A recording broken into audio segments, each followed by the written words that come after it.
हाँ, मैं जिस तरह जिक्र कर रहा सी जी कि वो कुछ गल्लां नूं भी एक सामने लियाउणा ਜ਼ਰੂਰੀ ਸੀ। ਤੁਹਾਨੂੰ याद होएगा कि ਜਦੋਂ इस असैंबली ਦੇ ਵਿੱਚ इस रिपोर्ट ਦੇ ਉੱਤੇ डिबेट ਹੋਈ ਸੀ ਤਾਂ मैं भी ਉਹਨੂੰ सारी डिबेट ਨੂੰ ਸੁਣਿਆ। पर मैनू एक अफसोस ਨਾਲ कहना पैंदा है कि इस रिपोर्ट के बारे जो कुछ ਇਹਦੇ 'ਚ लिखिया गया सी ਜਾਂ ਉਹਦੇ जो कुछ कंक्लूजन सी ਜਾਂ ਜਿਹੜੇ तत्थ ਕੱਢੇ गए सन उन्हां बारे किसी भी MLA ने या किसी भी होर शख्सियत ने इस रिपोर्ट का कोई विस्तारा नहीं किया या उन्होंने डिस्क्राइब नहीं किया। पोलिटिकल डिबेट्स के तौर पर ये हुई कुछ अंसर सी जिहड़े जिन्होंने बाइकआउट किया सी असैंबली नूं बाहर बह के उन्होंने रिपोर्ट के खिलाफ भी कुछ काफ़ी गल्लां कहीआं। इस तो मैं महसूस किया कि जो कुछ कमिशन की कार्रवाई दे विच तत्तां दे आधार पर असीं जो कुछ लभ्या है वो पब्लिक डोमेन च नहीं आया किसी भी तरीके नाल। बहुत सारे मेरे जानकार मेरे अच्छे दोस्त मेरे कोई जर्नलिस्ट फ्रेंड भी उन्होंने मैनू बार बार अप्रोच किया कि ये बहुत ज़रूरी है कि जिहड़ा कमिशन ने काम किया है उसनूं पब्लिक डोमेन च लिआंदा जावे पब्लिक नॉलेज विच लिआंदा जावे भी वो तत्थ की सी सच्चाई की सी उहदा कौन जिम्मेवार सी। क्योंकि जिहड़ी रिपोर्ट सी कमिशन की वो कन्फाइन होकर रह गई असैंबली की रिस्ट्रिक्ट्स विच ते जनरल पब्लिक के सामने नहीं आई। ये कारण सी मैं सोचा कि इस तत्थ नूं एक जिहड़ा इंपॉर्टेंट इशू सी इस स्टेट का जिहदे करके पीस बहुत बुरी तरह डिस्टर्ब होया ये सारी स्टेट दे विच वो जनता की अदालत में जरूर आना चाहिए है ताकि जनता नूं पता लग सके कि की सच्चाई है। इसका किताब का सिर्फ एम एक है to bring out the truth before public in public domain. कुछ शायद ये भी सवालात उठन कि जी ਇਹਦਾ कोई पोलिटिकल एम है। मैं क्लैरीफाई करना चाहुंदा कि इस किताब नूं जदों मैं लिखना शुरू किया सी उदों कोई इलैक्शन ना आउण वाली सी। कुछ एडमिनिस्ट्रेटिव रीजनस करके ਇਹਦਾ डिले हो के ये सरकमस्टांसिस इहो ਜਿਹੇ बन गए कि ये इस वेले जिहड़ी रिलीज़ होण जा रही है। मेरा एम इस किताब नूं लिखण दा सिर्फ एंड सिर्फ एक सी कि जिहड़ी सच्चाई है जिहड़ी वो सारिਆਂ ਦੀ किरदार जिहड़े ਇਹਦੇ ਵਿੱਚ रिस्पोंसिबल ने वो जिहड़ी है जनता के सामने जरूर आवे ताकि जनता एक इस दे बारे जो ज्ञान नहीं सी उन्होंने चंगी तरह समझ सकन। बाकी मैं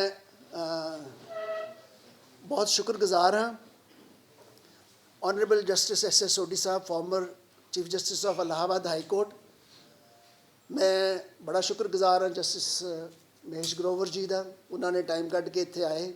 जस्टिस नवाब सिंह जी साडे नाल अज जस्टिस कुलदीप सिंह होरां ने भी होना सी और जस्टिस HS बेदी साहब ने होना सी जस्टिस लिबरान साहब ने भी होना सी। कुछ तबीयत नासाज होने करके सानू जस्टिस कुलदीप सिंह होरी justice HS Bedi and justice Liberhan Sahab सानू ज्वाइन नहीं कर सके। जस्टिस कुलदीप सिंह होरां ने अपना इस किताब के उत्ते अपने कमेंट भी लिखे ने वो तुहानू देखने लिए मिलणगे जदों किताब रिलीज़ होंदी है। मैं तह दिल तो शुक्रगुजार हाँ जैन साहब का जिन्हों ने विदाउट हैजिटेशन जदों उन्हां नाल गल हुई तो उन्होंने इस किताब नूं पब्लिश करने वास्ते एक बार भी कोई संकोच नहीं किया उन्होंने एक्सैप्ट किया। मैं स्पैशल मैंशन करना चाहूँगा डॉक्टर मनमोहन सिंह जी का वो मेरे नाल इस किताब में एसोसीएट रहे। उन्होंने एडमिनिस्ट्रेटिव हेल्प तो बिना शायद अज जो असी अचीव कर रहे हैं ये शायद पॉसिबल ना होंदा या इसनूं इन्ने टाइम च पॉसिबल ना कर सकते। मैं बहुत सब का बहुत ही ऋणी हाँ तुहाडा सब का बहुत बहुत धन्यवाद हाँ कि तुसीं अपना टाइम कढ़ के इत्थे आए हो और आस करदा है कि ये जिहड़ी आ किताब जिहड़ी मैं लिखी गई है वो सच वाल नूं एक कदम होएगा और ये अचीवमेंट असी समझते जो होए तो बहुत ही शुक्रगुजार होंगे सब।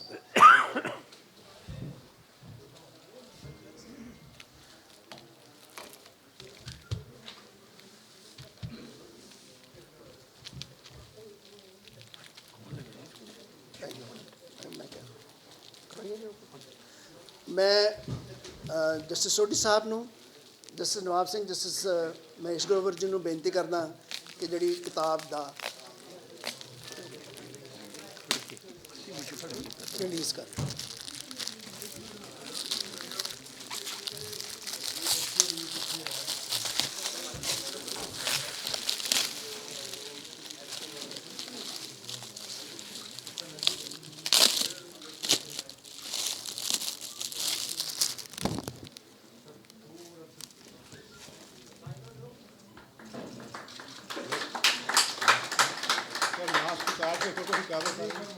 मास्क उतार के सारे एक फोटो मास्क को बिना सारे ਮਾਸਕ ਉਤਾਰ ਕੇ ਲਵਾ ਲਓ ਇੱਕ ਫੋਟੋ एक फोटो मास्क को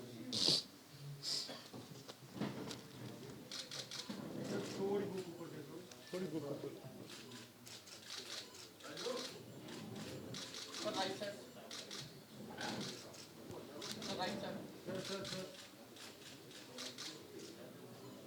लेफ्ट राइट कर लो एक बार सर ऐसे सर सर बिल्कुल सामने सर बिल्कुल सामने sir front front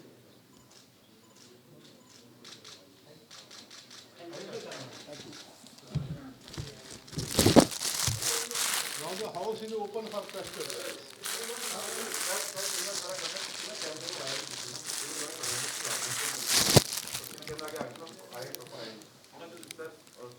sir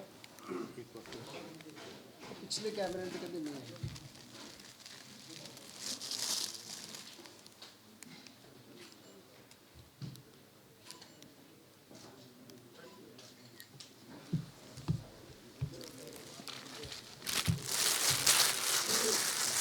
This will be a 15-minute session for the questions.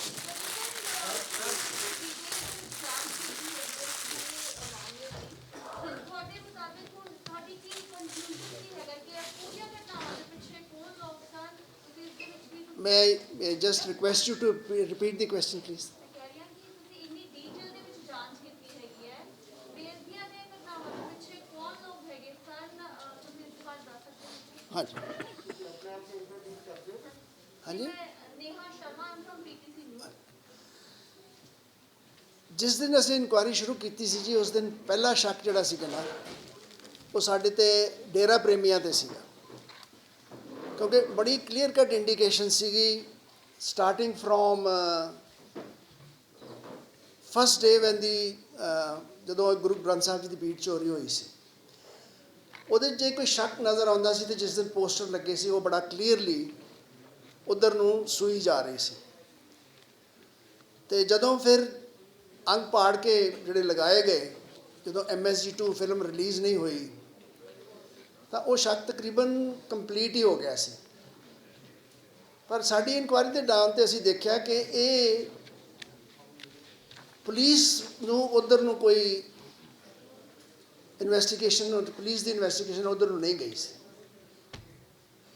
Ultimately ਜਿਹੜੀ ਬਾਅਦ ਵਿੱਚ ਜਿਹੜੀ ਜਦੋਂ ਥੋੜਾ ਜਿਹਾ ਪ੍ਰੈਸ਼ਰ ਰਿਲੀਜ਼ ਹੋਇਆ ਡੇਰਾ ਪ੍ਰੇਮੀਆਂ ਦਾ ਤੇ ਉਸ ਤੋਂ ਬਾਅਦ ਜਿਹੜੀ ਪੰਜਾਬ ਪੁਲਿਸ ਨੇ ਇਨਵੈਸਟੀਗੇਸ਼ਨ ਜਿਹੜੀ ਸੀ ਉਹਦੇ 'ਚ ਪਾਇਆ ਕਿ ਡੇਰਾ ਪ੍ਰੇਮੀ ਰਿਸਪੌਂਸਿਬਲ ਸੀ ਉਸ ਇਨਸੀਡੈਂਟਸ ਤੇ ਚੋਰੀ ਵਾਸਤੇ ਵੀ ਪੋਸਟਰਸ ਵਾਸਤੇ ਵੀ ਉਹਨਾਂ ਨੂੰ ਫਾੜ ਕੇ ਖਿਲਾਰਨ ਵਾਸਤੇ ਵੀ ਔਰ ਉਹਦੇ ਵਿੱਚ ਕੁਝ ਅਰੈਸਟਸ ਵੀ ਹੋਈਆਂ ਤੇ ਇੱਕ ਜਿਹੜਾ ਬੰਦਾ ਅਰੈਸਟ ਹੋਇਆ ਜਿਹੜਾ ਬਿੱਟੂ ਨਾਮ ਦਾ ਬੰਦਾ ਸੀਗਾ ਉਹਨੇ ਜੁਡੀਸ਼ੀਅਲ ਕਨਫੈਸ਼ਨ ਵੀ ਕੀਤਾ ਸਾਰੀ ਗੱਲ ਦਾ ਤੋ ਇਸ ਕਰਕੇ ਸਾਡਾ ਕਨਕਲੂਜਨ ਜਿਹੜਾ ਸੀ ਨਾ ਉਹ ਇਹੀ ਨਿਕਲਿਆ ਕਿ ਉਹ ਬੇਸਿਕ ਰਿਸਪੌਂਸਿਬਿਲਿਟੀ ਇਹ ਸਾਰੇ ਇਨਸੀਡੈਂਟਸ ਦੀ ਡੇਰਾ ਪ੍ਰੇਮੀਆਂ ਦੀ ਸੀ ਜਿਹੜੇ ਬਾਕੀ ਇਨਸੀਡੈਂਟ 160 ਨੇ ਜਿਹੜੇ ਬਾਕੀ ਹੋਰ ਵੀ ਹੋਏ ਉਹ ਇਹਨਾਂ ਨਾਲੋਂ ਕੁਝ ਵੱਖਰੇ ਨਜ਼ਰ ਆਏ ਉਹ ਇਹਦੇ ਨਾਲ ਕੜੀ ਉਹਨਾਂ ਦੀ ਨਹੀਂ ਜੁੜਦੀ ਸੀ ਐਕਸੈਪਟ ਫॉर 2 ਇਨਸੀਡੈਂਟਸ ਜਿਹੜੇ ਇੱਕ ਗੁਰਸਰ ਵਿੱਚ ਹੋਇਆ ਤੇ ਇੱਕ ਮਲਕੇ ਵਿੱਚ ਹੋਇਆ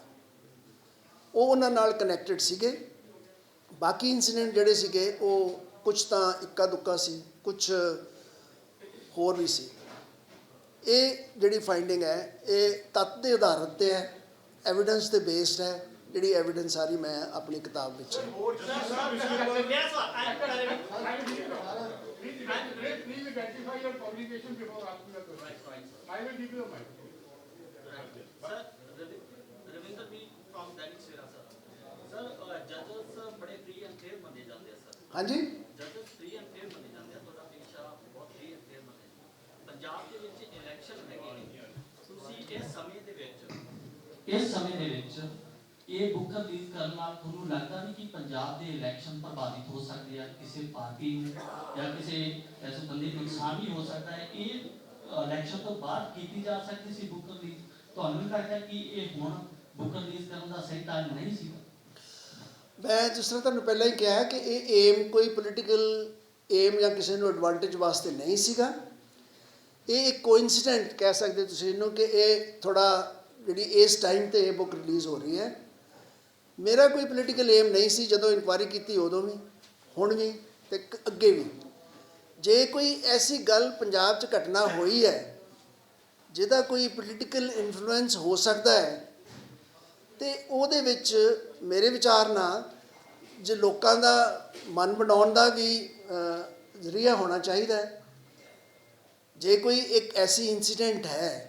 ਜਿਹੜਾ ਕਿ ਇੱਕ ਪੋਲੀਟੀਕਲ ਰੈਮੀਫਿਕੇਸ਼ਨ ਰੱਖਦਾ ਹੈ ਤੇ ਮੇਰਾ ਤਾਂ ਕੋਈ ਏਮ ਪੋਲੀਟੀਕਲ ਨਹੀਂ ਹੈ ਮੈਂ ਨਾ ਪੋਲੀਟੀਕਲ ਪਾਰਟੀ ਨੂੰ ਬਿਲੋਂਗ ਕਰਦਾ ਨਾ ਮੈਂ ਕਿਸੇ ਪੋਲੀਟੀਕਲ ਪਾਰਟੀ ਵਾਸਤੇ ਕੋਈ ਇੰਟਰਸਟ ਹੈ ਮੇਰਾ ਤੇ ਮੈਂ ਨਹੀਂ ਸਮਝਦਾ ਇਹ ਕੋਇਨਸੀਡੈਂਟ ਹੈ ਇਸ ਕਰਕੇ ਨਹੀਂ ਹੈ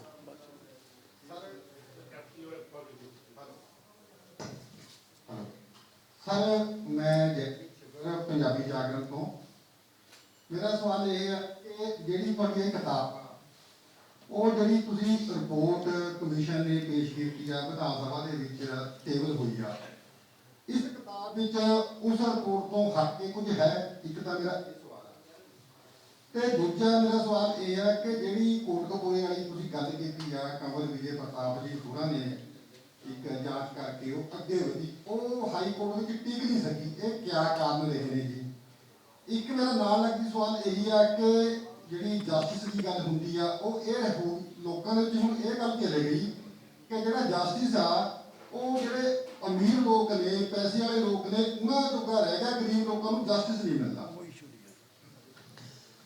ਦੇਖੋ ਜੀ ਇਹਦੇ 'ਚ ਕਮਿਸ਼ਨ ਤੋਂ ਹਟ ਕੇ ਵੀ ਕਈ ਗੱਲਾਂ ਨੇ ਜਿਹੜੀਆਂ ਇਸ ਕਿਤਾਬ 'ਚ ਲਿਖੀਆਂ ਗਈਆਂ ਨੇ ਕੁਝ ਤਾਂ ਸਬਸੀਕੁਐਂਟ ਇਵੈਂਟ ਸੀਗੇ ਜਿਹੜੇ ਕਮਿਸ਼ਨ ਦੀ ਰਿਪੋਰਟ ਕਰਨ ਤੋਂ ਬਾਅਦ ਸਾਹਮਣੇ ਆਏ ਜਿਨ੍ਹਾਂ ਨੂੰ ਇਸ ਕਿਤਾਬ ਵਿੱਚ ਪਰੋਇਆ ਗਿਆ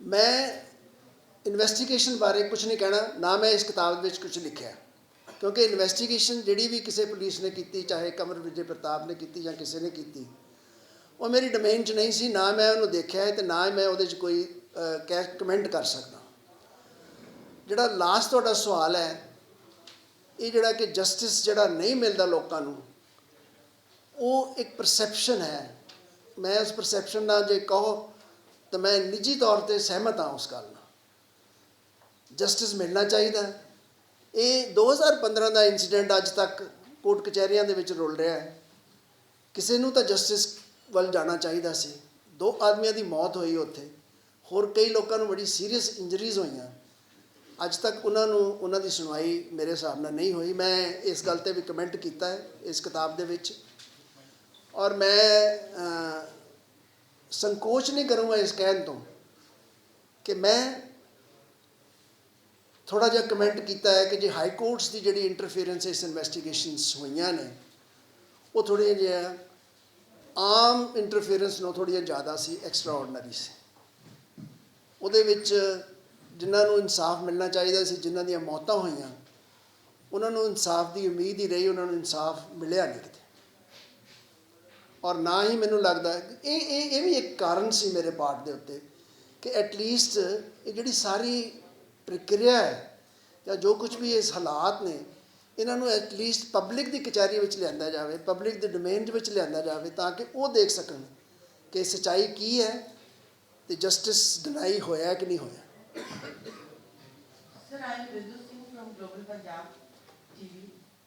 Sir, मेरा सवाल तो मैं ऐसा करके है क्योंकि दाइश से बैठे सारे के सारे ਜਿਹੜੇ ਨੇ ਉਹ ਸਟੰਪ ਮੰਨੇ ਜਾਂਦੇ ਆ ਜਸਟ ਸਾਰੇ ਦੇ ਸਾਰੇ ਜੱਜਿਸ ਜਸਟਿਸ ਦੇ ਬਹੁਤ ਵੱਡੇ ਫਰਿਸ਼ਤੇ ਮੰਨੇ ਜਾਂਦੇ ਆ ਆਪਾਂ ਸੁਪਰੀਮ ਕੋਰਟ ਦੀ ਵੀ ਗੱਲ ਕਰੀਏ ਤਾਂ ਸੁਪਰੀਮ ਕੋਰਟ ਦੇ ਵਿੱਚ ਵੀ ਗੱਲ ਹੋਈ ਸੀਗੀ ਕਿ ਜਿਹੜੇ ਜੱਜਿਸ ਸੀਗੇ ਉਹਨਾਂ ਨੇ ਜਸਟਿਸ ਨਾ ਮਿਲਣ ਦੇ ਲਈ ਆਵਾਜ਼ ਚੱਕੀ ਸੀਗੀ ਉਸੇ ਤਰੀਕੇ ਦੇ ਨਾਲ ਤੁਸੀਂ ਬਹੁਤ ਲੰਬੀ ਸੇਵਾ ਨਿਭਾਈ ਹੈ ਕਾਨੂੰਨ ਦੀ। ਉਸ ਦੇ ਬਾਅਦ ਜਦੋਂ ਇੱਕ ਜੱਜ ਜਾਂ ਇੱਕ ਜਿਹੜੇ ਕਾਨੂੰਨ ਦੇ ਪੈਰੋਕਾਰ ਨੇ ਔਰ ਇਸ ਲੈਵਲ ਦੇ ਹੈਗੇ ਨੇ, ਉਹਨਾਂ ਨੇ ਜਦੋਂ ਐਸਪੀਟੀ ਦੀ ਰਿਪੋਰਟ ਦਿੱਤੀ, ਉਹਦੇ ਬਾਵਜੂਦ ਵੀ 5-6 ਸਾਲ ਕੋਈ ਵੀ ਚੀਜ਼ ਬੈਠੀ ਰਹਿਣੀ, ਇਹਦੇ ਮਾਇਨੇ ਤੁਸੀਂ ਕਿਵੇਂ ਦੇਖਦੇ ਹੋ ਸਰ? ਦੇਖੋ, ਬਹੁਤਾ ਐਪਰੋਪਰੀਏਟ ਨਹੀਂ ਹੁੰਦਾ ਕਦੀ ਵੀ ਜੁਡੀਸ਼ਰੀ ਤੇ ਜ਼ਿਆਦਾ ਕਮੈਂਟ ਕਰਨਾ। ਆਫਟਰ ਆਲ ਮੈਂ ਤੁਹਾਨੂੰ ਇੱਕ ਤੁਹਾਡੇ ਨਾਲ ਗੱਲ ਸ਼ੇਅਰ ਕਰਨਾ ਚਾਹੁੰਦਾ, ਜੇ ਅੱਜ ਵੀ ਕਿਸੇ ਨੂੰ ਕੋਈ ਆਸ ਹੈ ਤਾਂ ਉਹ ਜੁਡੀਸ਼ਰੀ ਤੇ, ਚਾਹੇ ਉਹ ਲਿਮਿਟਿਡ ਹੋ ਕਹਿ ਸਕਦੇ ਹੋ ਤੁਸੀਂ, ਚਾਹੇ ਕਿੱਦਾਂ ਦੀ ਕਹਿ ਸਕਦੇ ਹੋ। ਅਲਟੀਮੇਟਲੀ ਜਿਹੜਾ ਲੋਕਾਂ ਨੂੰ ਜੁਡੀਸ਼ਰੀ ਤੇ ਬਹੁਤ ਵਿਸ਼ਵਾਸ ਹੈ। ਦੇਖੋ, ਸੁਸਾਇਟੀ ਜਿਹੜੀ ਹੈ ਨਾ, ਉਹ ਆਪਾਂ ਸਾਰਿਆਂ ਦੀ ਬਣੀ ਹੋਈ ਹੈ, ਤੇ ਜੱਜਿਸ ਵੀ ਸੁਸਾਇਟੀ 'ਚੋਂ ਆਉਂਦੇ ਨੇ, ਤੇ ਉਹਨਾਂ ਨੂੰ ਆਪਾਂ ਜੇ ਡਿਫਰੈਂਟ ਸਿੰਪਲੀ ਬਿਕੋਜ਼ ਇੱਕ ਦਿਨ ਅੱਜ ਕੋਈ ਆਰਡੀਨਰੀ ਹੈ ਤੇ ਕੱਲ੍ਹ ਨੂੰ ਜੱਜ ਬਣ ਜਾਂਦਾ ਹੈ ਤੇ ਉਹਨੂੰ ਐਕਸਪੈਕਟ ਕਰੋਗੇ ਕਿ ਉਹਦੇ 'ਚ ਡਰੈਸਟਿਕ ਚੇਂਜ ਆ ਜਾਏਗੀ, ਉਹ ਨਹੀਂ ਹੁੰਦੀ। ਉਹ ਪਾਰਟ ਆਫ ਸੁਸਾਇਟੀ ਹੁੰਦਾ ਹੈ, ਤੇ ਸੁਸਾਇਟੀ ਦੀ ਜਿਹੜੀ ਜੋ ਵੀ ਇਲਜ਼ ਨੇ ਜਾਂ ਜੋ ਵੀ ਖੂਬੀਆਂ ਨੇ, ਉਹ ਪਰਕੂਲੇਟ ਹੁੰਦੀਆਂ ਨੇ ਟੂਵਰਡਸ ਦੀ ਜੁਡੀਸ਼ਰੀ ਆਲਸੋ।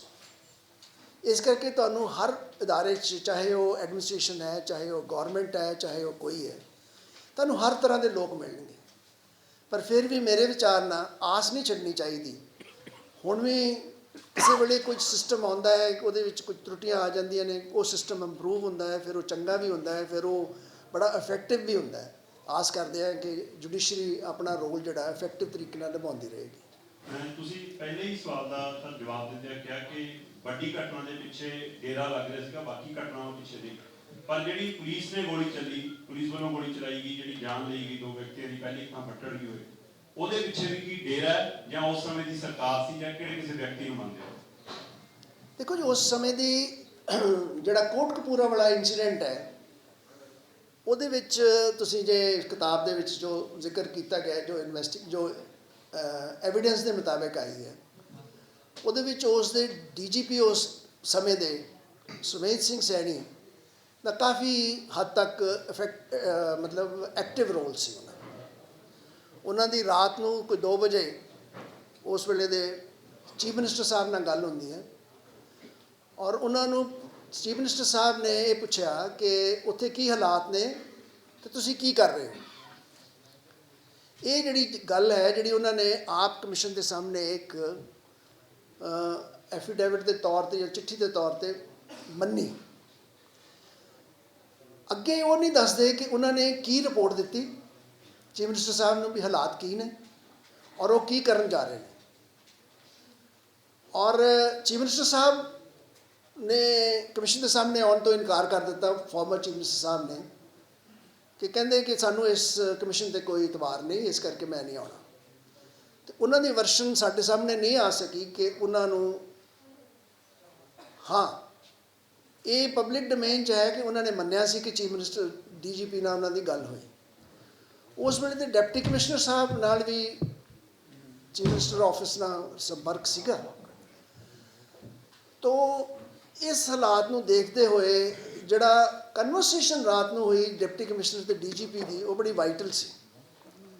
ਉਹਨਾਂ ਨੇ ਕਿਹਾ ਜੀ ਤੁਸੀਂ ਫਿਕਰ ਕਿਉਂ ਕਰਦੇ ਹੋ, ਮੈਂ 10 ਮਿੰਟ ਸ਼ਹਿਰ ਖਾਲੀ ਕਰਾ ਕੇ ਤੁਹਾਡੇ ਹੱਥ 'ਚ ਕੁੰਜੀਆਂ ਫੜਾ ਦਿਆਂਗਾ। ਤਾਂ ਉਸ ਤੋਂ ਬਾਅਦ ਉੱਥੇ ਗੋਲੀ ਚੱਲਦੀ ਹੈ, ਇੱਕ ਬੰਦਾ ਜ਼ਖਮੀ ਹੁੰਦਾ ਹੈ, ਬਹੁਤ ਭੀੜ ਨੂੰ ਭਜਾਇਆ ਜਾਂਦਾ ਉੱਥੋਂ। ਸਬਸੀਕੁਐਂਟਲੀ ਜਿਹੜਾ ਐਕਸ਼ਨ ਹੈ ਬਹਿਬਲ ਕਲਾਂ 2 ਘੰਟੇ ਬਾਅਦ ਹੁੰਦਾ। ਤੋ ਇਹ ਇੱਕ ਇਨਫਰੈਂਸ ਡਰਾ ਕੀਤਾ ਜਾ ਸਕਦਾ ਹੈ ਕਿ ਇਹ ਜਿਹੜੀ ਸਾਰੀ ਕਾਰਵਾਈ ਹੋਈ ਇਹਦੀ ਜ਼ਿੰਮੇਵਾਰੀ 'ਤੇ ਮੈਂ ਆਪਣਾ ਜੋ ਐਜ਼ ਏ ਇੰਡੀਵਿਜੂਅਲ ਜਾਂ ਐਜ਼ ਏ ਜੱਜ on the base of evidence inference draw ਕੀਤਾ, ਉਹਦੇ 'ਤੇ ਰਿਸਪੌਂਸਿਬਿਲਿਟੀ ਫਿਕਸ ਕੀਤੀ।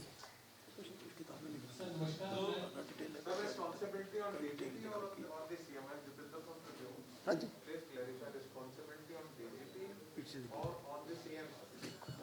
you can go through it.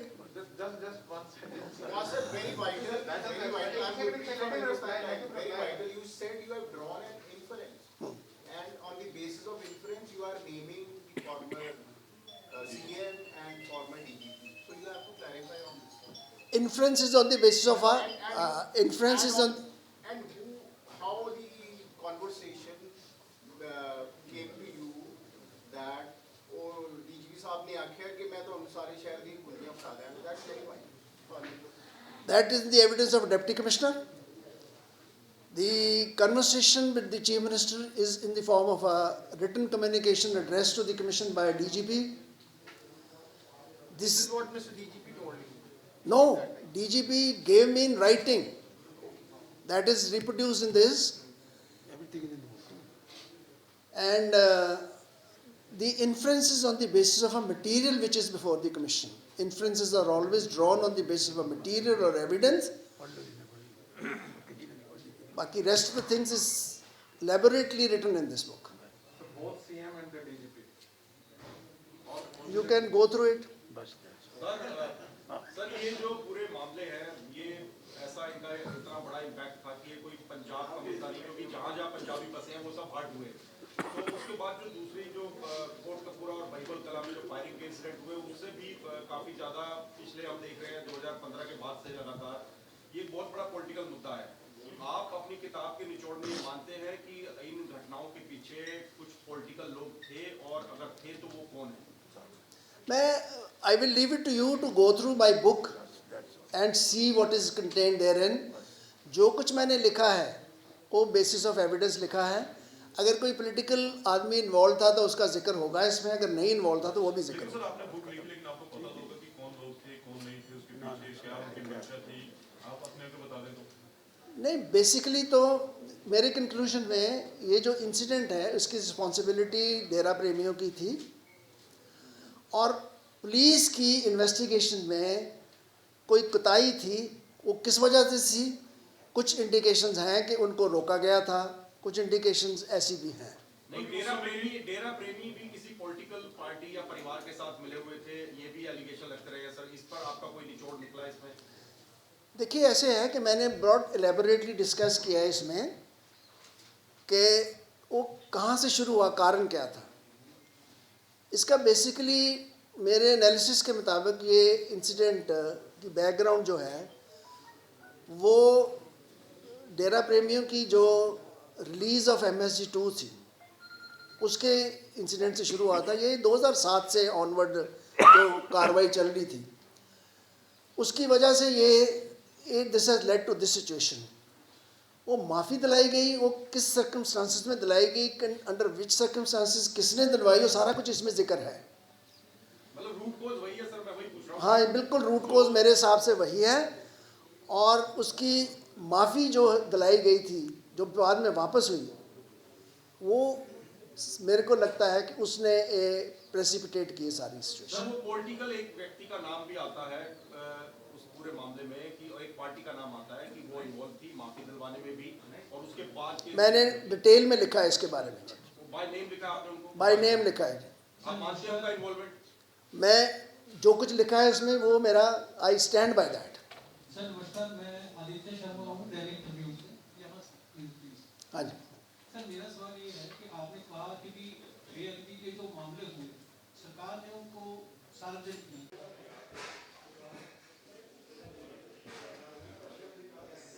देखो जी, किताब लिखन का कारण तो यह बनया कि मैं सोचा सी कि मेरे बहुत सारे दोस्त भी जिन्होंने मेरे नाल अपने सेंटीमेंट शेयर किए कि ये जी कमिशन की फाइंडिंग सी, फैक्ट फाइंडिंग सी, या जोड़े भी तत्थ जोड़े सी वो कमिशन ने अपनी रिपोर्ट में दर्ज किए सी, वो पब्लिक डोमेन च नहीं आए सी।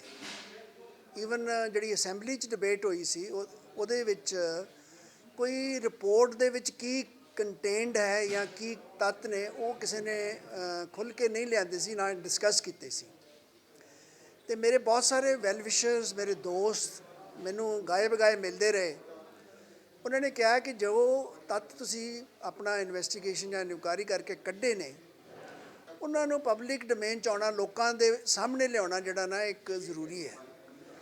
तो इस करके ये फैसला किया गया। मैं सोचा उन्होंने सारे कोक्स किया मैनू रादर कि जी तुसी ये लिखो सारी गल ताकि पब्लिक नू पता लग सके कि उत्थे की होया सी, कौन जिम्मेवार है और की कारण सी, की एविडेंस सी उत्थे। दूसरी ये गल जी टाइमिंग की तुसी गल कीती है, मैं ये कोइंसिडेंट है कि ये एडमिनिस्ट्रेटिव डिफिकल्टी करके थोड़ी डिले हो गई दी पब्लिकेशन या होर भी कुछ कोविड करके। अदरवाइज कोई ऐसी इंटेंशन, पॉलिटिकल इंटेंशन, ना मेरा कोई पॉलिटिकल मुद्दा है, ना मेरा कोई पॉलिटिकल एम है। मैं इनू सिर्फ एम सिर्फ तो सिर्फ एक सी कि ये सच्चाई जिहड़ी है वो पब्लिक डोमेन च आवे, लोकां नू पता लग सके। जो भी असी इनकुआरी कीती है ਉਹਦਾ तत्त जिहड़े ने वो जनता दे विच आ सकन, होर कोई एम नहीं सी इस गल दा।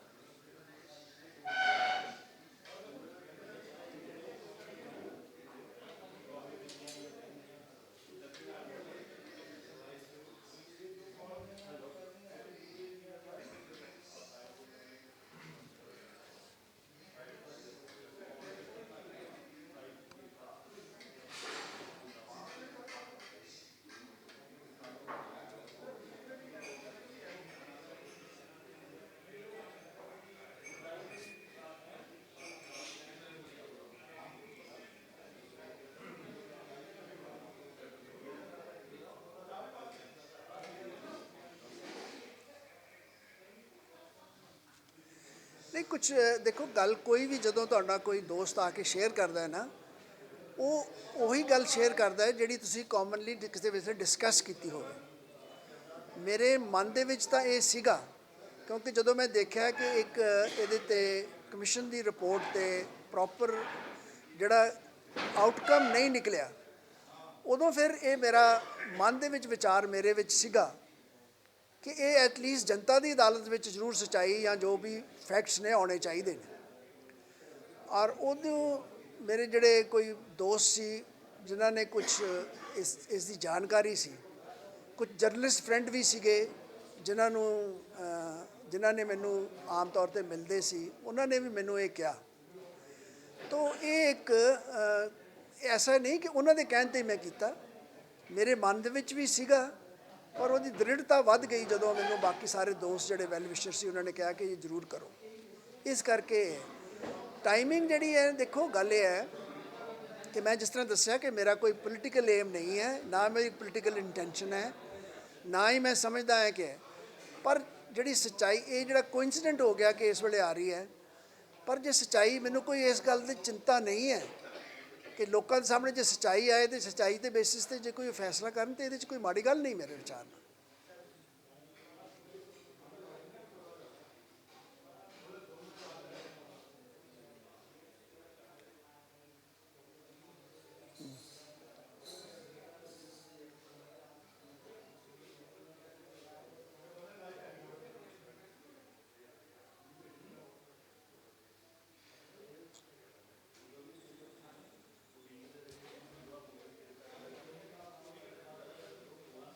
मैं नहीं समझता कि ऐसा कोई इस किताब के विच ऐसी गल है कि जिहड़ा कोई बहुता पोलीटिकल डैमेज करेगी।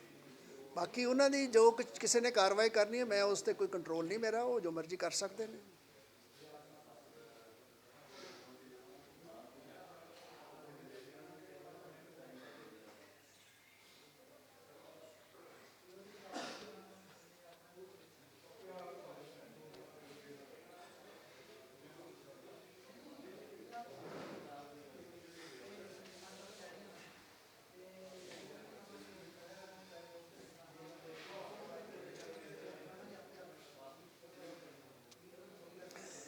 जो कुछ भी इस कार्रवाई के पिछे होया, जो भी इस इंसीडेंट्स की कारण बनया, वो सारे मैं तत्त इस विच लिखे ने।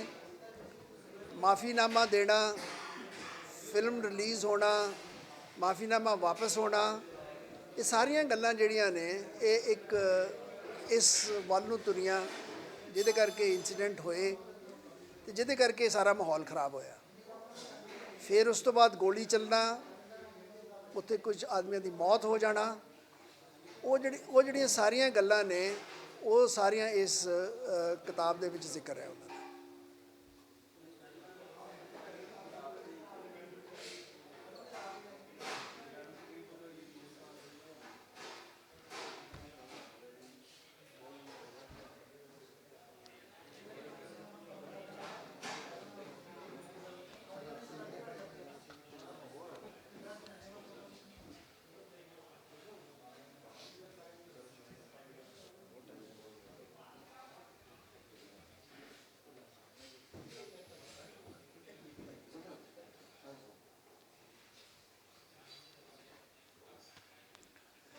ਦੇਖੋ ਜੀ, ਪੁਲਿਸ ਐਕਸ਼ਨ ਜਿਹੜਾ ਹੁੰਦਾ ਹੈ ਉਹ ਤੇ ਪੁਲਿਸ ਜਿਹੜੀ ਉਸ ਵੇਲੇ ਦੀ ਐਡਮਿਨਿਸਟ੍ਰੇਸ਼ਨ ਜ਼ਿੰਮੇਵਾਰ ਹੈ, ਉਹੀ ਰਿਸਪੌਂਸਿਬਲ ਹੁੰਦੀ ਹੈ ਨਾ। ਬਾਕੀ ਜਿਹੜਾ ਜ਼ਿਕਰ ਉਹ ਸਾਰਿਆਂ ਨੂੰ ਵੈਸੇ ਪਬਲਿਕ ਡੋਮੇਨ 'ਚ ਕਾਫੀ ਹੈ, ਅੱਗੇ ਵੀ ਜਿਹੜੇ ਸੀਕੁਐਂਸ ਆਫ ਇਵੈਂਟਸ ਜਿਹੜੇ ਨੇ ਉਹ ਤਾਂ ਪਬਲਿਕ ਡੋਮੇਨ 'ਚ ਹੈ ਹੀ ਨੇ ਨਾ। ਜੂਨ ਨੂੰ ਗੁਰੂ ਗ੍ਰੰਥ ਸਾਹਿਬ ਜੀ ਦਾ ਬੇਅਦਬੀ ਆਪਣਾ ਚੋਰੀ ਹੋਣਾ, ਫਿਰ ਸਪਟੈਂਬਰ ਵਿੱਚ ਉਹ ਉੱਥੇ ਪੋਸਟਰ ਲੱਗਣੇ ਜਦੋਂ ਕਿ ਇੱਕ ਫਿਲਮ ਰਿਲੀਜ਼ ਹੋਣ ਵਾਲੀ ਸੀ, ਫਿਰ ਉਹ ਮਾਫੀਨਾਮਾ ਹੋਣਾ, ਫਿਰ ਉਹਨਾਂ ਨੂੰ ਜਦੋਂ ਐਜੀਟੇਸ਼ਨ ਹੁੰਦੀ ਹੈ ਤਾਂ ਫਿਰ ਉਹਦੇ ਅੰਗ ਪਾੜ ਕੇ ਸੁੱਟੇ ਜਾਣਾ, ਫਿਰ ਉਸ 'ਤੇ ਜੋਕਾਂ ਦਾ ਇਕੱਠ ਕਰਨਾ, ਇਕੱਠੇ ਬੈਠਣਾ, ਪ੍ਰੋਟੈਸਟ ਕਰਨਾ, ਉਸ ਪ੍ਰੋਟੈਸਟ ਨੂੰ ਤਿੱਤਰ ਬਿੱਤਰ ਕਰਨ ਲਈ ਗੋਲੀ ਚਲਾਉਣਾ, ਅਤੇ ਫਿਰ ਇੱਕ ਹੋਰ ਛੋਟਾ ਜਿਹਾ ਜਿਹੜਾ ਇੱਕ ਇਕੱਠ ਬੈਠਾ ਹੋਇਆ ਸੀ ਬਹਿਬਲ ਕਲਾਂ ਵਿੱਚ, ਉਹਦੇ 'ਤੇ ਜਾ ਕੇ ਗੋਲੀ ਚਲਾਉਣਾ, 2 ਬੰਦਿਆਂ ਦੀ ਮੌਤ ਹੋ ਜਾਣੀ। ਇਹ ਸਾਰਾ ਇੱਕ ਸੀਕੁਐਂਸ ਇਸ ਤਰ੍ਹਾਂ ਹੋਈ ਸੀ, ਜਿਸ ਨੂੰ ਤੱਥਾਂ ਦੇ ਆਧਾਰ ਦੇ ਉੱਤੇ ਮੈਂ ਆਪਣੇ ਕਿਤਾਬ ਦੇ ਵਿੱਚ ਜ਼ਿਕਰ ਕੀਤਾ ਹੈ।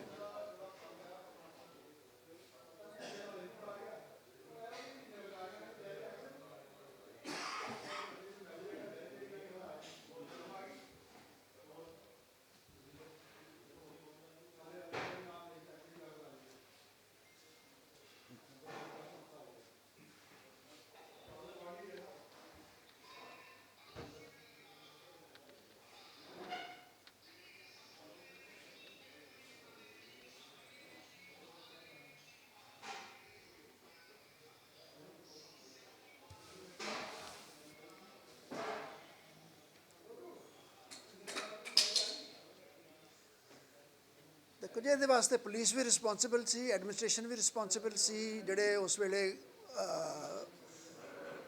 ਪਾਵਰ 'ਚ ਸੀ ਉਹ ਵੀ ਰਿਸਪੌਂਸਿਬਲ ਸੀ। ਇਹ ਸਾਰੀਆਂ ਗੱਲਾਂ ਇਹਦਾ ਜ਼ਿਕਰ ਹੈ ਇਹਦੇ ਵਿੱਚ।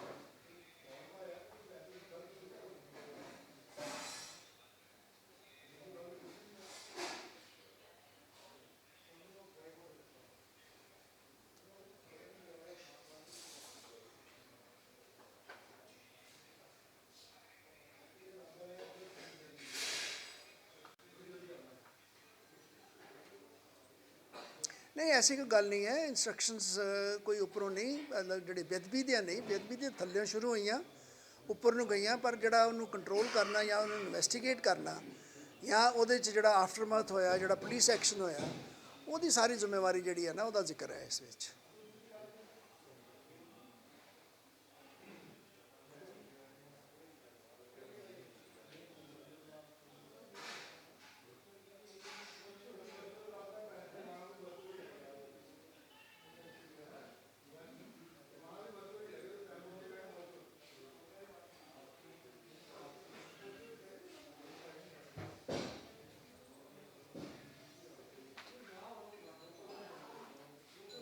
ਬਿਲਕੁਲ ਕ੍ਰੂਸ਼ਲ ਸੀ ਜੀ। ਉਹਦੇ 'ਚ ਜਿਹੜੀਆਂ ਉਸ ਵੇਲੇ ਦੀਆਂ 3 ਮਿੰਟ ਦੇ ਵਿੱਚ ਜਿਹੜਾ ਐਕਸ਼ਨ ਹੋਇਆ, ਉਹਦਾ ਸਾਰਾ ਜਿਹੜਾ ਨਾ ਉਹ ਕੈਦ ਹੈ CCTV ਫੁਟੇਜ ਵਿੱਚ। 4 ਕੈਮਰੇ ਸੀ ਉੱਥੇ, ਉਹਨਾਂ ਵਿੱਚ ਹੈਗਾ। ਉਹਦੇ ਨਾਲ ਕਾਫੀ ਸਾਨੂੰ ਸਹੂਲਤ ਮਿਲੀ ਆਪਣਾ ਕਨਕਲੂਜਨ ਡਰਾ ਕਰਨ ਦੇ ਵਿੱਚ ਕਿ ਕੌਣ ਜ਼ਿੰਮੇਵਾਰ ਸੀ, ਪੁਲਿਸ ਨੇ ਕਿਸ ਤਰ੍ਹਾਂ ਉੱਥੇ ਕਾਰਵਾਈ ਕੀਤੀ।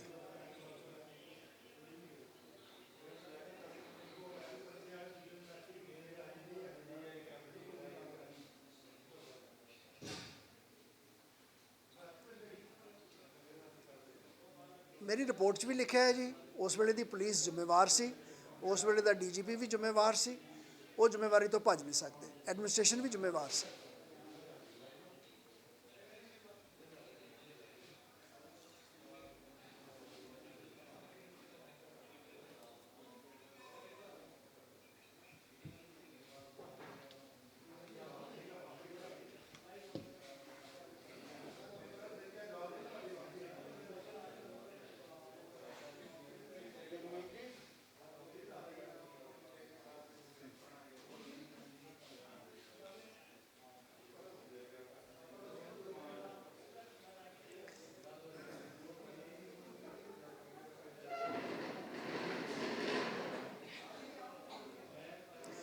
ਦੇਖੋ, ਇਹ ਤਾਂ ਉਹੀ ਰਿਸਪੌਂਸਿਬਲ ਨੇ ਨਾ, ਉਹੀ ਆਨਸਰ ਕਰ ਸਕਦੇ ਨੇ ਇਸ ਕੁਐਸਚਨ ਨੂੰ ਜਿਹੜੇ ਐਕਸ਼ਨ ਲੈਣ ਵਾਸਤੇ ਜ਼ਿੰਮੇਵਾਰ ਸੀ।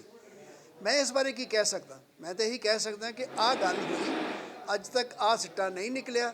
ਇਸ ਕਰਕੇ ਇਹ ਲੋਕਾਂ ਨੇ ਦੇਖਣਾ ਹੈ ਕਿ ਕੀ ਜ਼ਿੰਮੇਵਾਰੀ ਕਿਹਦੀ ਬਣਦੀ ਸੀ ਔਰ ਕਿਉਂ ਇਹ ਅੱਜ ਤੱਕ ਇਸ ਕਨਕਲੂਜਨ 'ਤੇ ਨਹੀਂ ਪਹੁੰਚ ਸਕੀਆਂ, ਇਹ ਸਾਰੀਆਂ ਸਿੱਟੇ 'ਤੇ ਨਹੀਂ ਪਹੁੰਚ ਸਕੀਆਂ।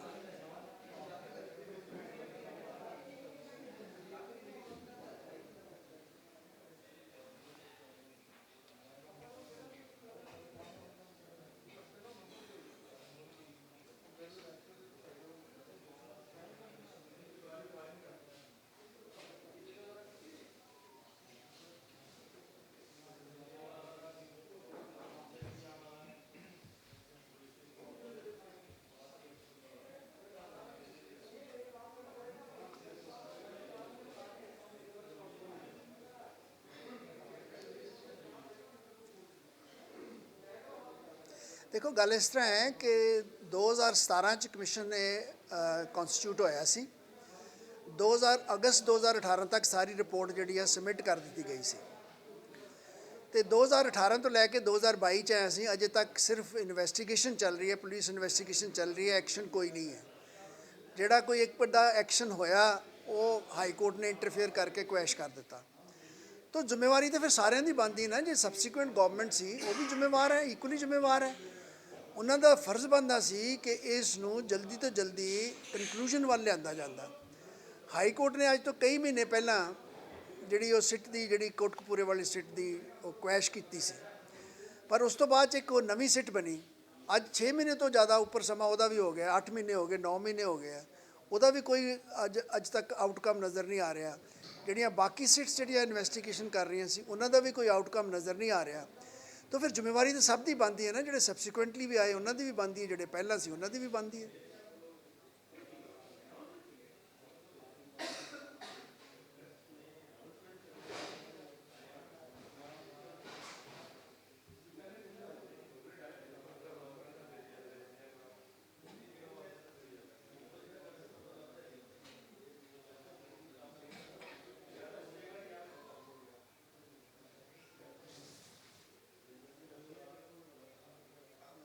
इस बारे मैं कुछ नहीं कमेंट करना चाहूँगा क्योंकि एक कंक्लूसिव जी गल है, वो अपने तुसी या होर भी कोई सारे कंक्लूजन ड्रॉ कर सकते हैं इस गल के उत्ते। मैं कुछ नहीं कहना चाहूँगा इस बारे।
मैं जो कुछ इस बारे मेरी जानकारी है या जो कुछ मेरी फाइंडिंग है उन्होंने मैं किताब दे विच जिक्र किया है। वो चाहे पुलिस है, चाहे कोई एडमिनिस्ट्रेशन वाला है, चाहे कोई पॉलिटिशियन है या जो कोई भी जिम्मेवार है, उसका जिक्र पाया गया है ये। तो it is for the people to now see कि वो की समझते हैं कि ये तत्थ जिहड़े मैं कड्ढे ने उन्होंने किस आधार पर या की वैल्यू उन्होंने देंदे ने। मैं उन्होंने लोगों के उत्ते छड्ड दिंदा सारी गल पढ़ के, वो अपना फैसला करन कि की इसका आउटकम जिहड़ा जो मैं कड्ढिया है वो ठीक है या गलत है।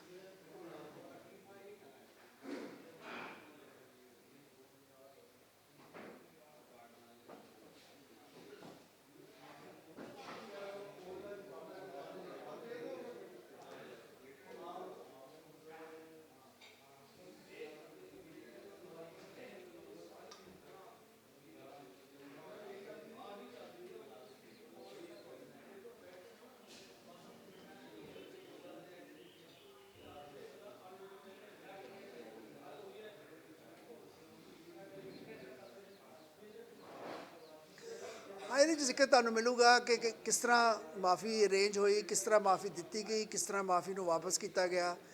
वो सारे उन्होंने जोड़े तत्थ ने या जो कुछ भी जिस ने कहा वो सारा ये जिक्र है। फिर जोड़ा पुलिस का एक्शन होया, किसी किसी की कि जिम्मेवारी सी, कौन कौन जिम्मेवार है, उन्होंने नाम होणगे उन्होंने। फिर की गलबात कन्वर्सेशन एडमिनिस्ट्रेशन की या पुलिस की हुई वो बारे भी जिक्र है। ये सारिया गल्लां ये किताब च लिखिया गई।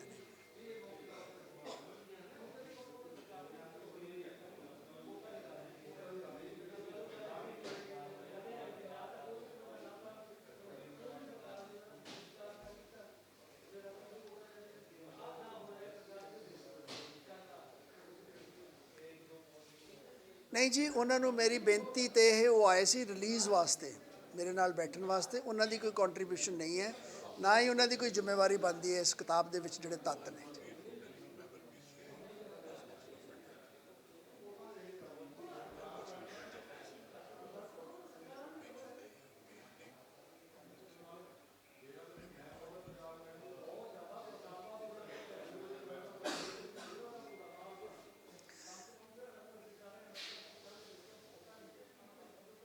ਨਹੀਂ ਬਾਕੀ ਸਬਸੀਕੁਐਂਟ ਇਵੈਂਟ ਵੀ ਕੁਝ ਦਰਜ ਨੇ, ਪਰ ਬੇਸਿਕਲੀ ਜਿਹੜੀ ਐਵੀਡੈਂਸ ਹੈ ਉਹ ਤੇ ਕਮਿਸ਼ਨ ਵਾਲੀ ਜਿਹੜੀ ਸੀਗੀ ਉਹਨੂੰ ਇਹ ਐਨਾਲਾਈਜ਼ ਕੀਤਾ ਗਿਆ ਹੈ।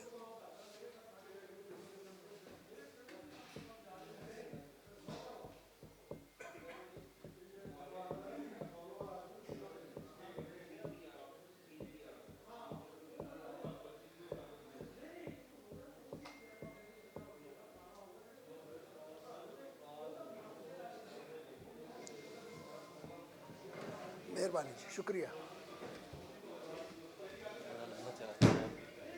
Thank you sir, thank you.